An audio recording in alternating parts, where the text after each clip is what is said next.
Hello, আসসালামু আলাইকুম সবাইকে। কি অবস্থা সবার? আমার প্রিয় ইউটিউব ফলোয়ার্সরা সবাই কেমন আছেন? আশা করছি সবাই অনেক বেশি ভালো আছেন। আমিও কিন্তু আল্লাহর রহমতে অনেক বেশি ভালো আছি। তো বেশ কিছুদিন পর আজকে হুট করে মনে হলো যে যেহেতু আজকে আমি সবকিছু রান্নাবান্না নিজে করব, তো সবার আগে একটা কেক বানালে কেমন হয়। যেহেতু অনেকদিন যাবত কেক বানাই না, তো সে কারণে আর কি আমি চলে গিয়েছিলাম কেক বানানোর জন্য। একটা হাফ পাউন্ডের কেক আজকে বানিয়ে নিয়েছিলাম। কেকটা এত বেশি স্পঞ্জি হয়েছিল আর খেতে কিন্তু অনেক বেশি মজা হয়েছিল। কিন্তু বানানোর আগে অবশ্যই আপনাকে মেজারমেন্টটা খুব ভালোভাবে জেনে নিতে হবে।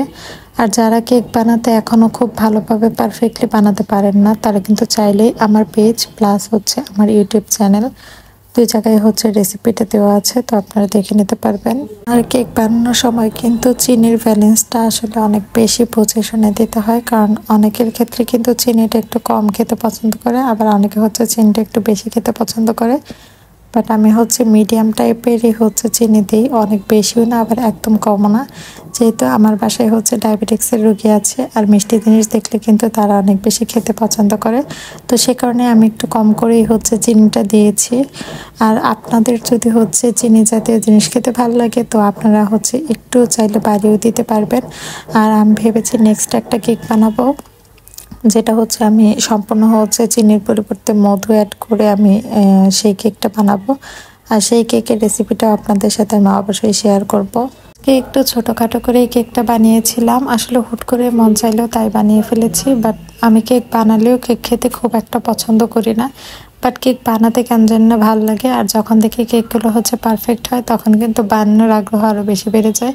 আমি আসলে ফ্যামিলির সবার জন্য আর কি বানিয়ে এভাবে রেখে দিতে পছন্দ করি। তারা যখন খায় আর সুন্দর সুন্দর কমেন্ট করে, তো হচ্ছে সেই সকল কমপ্লিমেন্ট পেতে আমার কাছে অনেক বেশি ভালো লাগে।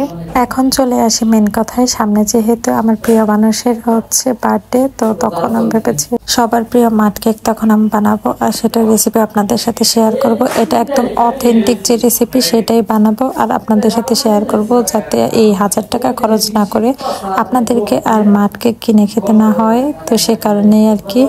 তো নেক্সট হচ্ছে ডিসেম্বরে আমার পরীক্ষা শেষ হওয়ার পরেই যেহেতু হচ্ছে বার্থডেটা পড়েছে, তো ভেবেছি তখনই হচ্ছে বানাবো আর আপনাদের সাথেও শেয়ার করব।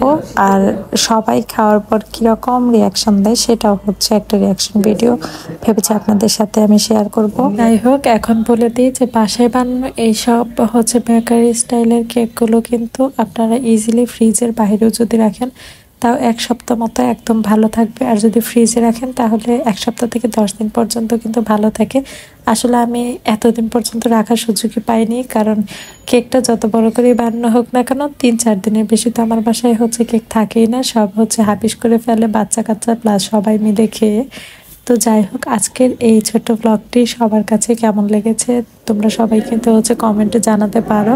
আর যদি আমার চ্যানেলটির সাথেই থাকতে চাও, তাহলে চ্যানেলটিকে সাবস্ক্রাইব করে প্লাস হচ্ছে একটা লাইক করে দিও। আজকে যেহেতু কেক বানানোর পাশাপাশি অনেক মজার মজার বিভিন্ন রেসিপি আজকে হচ্ছে আইটেমগুলো ট্রাই করেছিলাম, যেহেতু আম্মু বাসায় নেই, তো সে কারণে তো সেগুলোর ভিডিও আমি হচ্ছে খুব সুন আপলোড করে দিব। তো ভালো থেকো সবাই।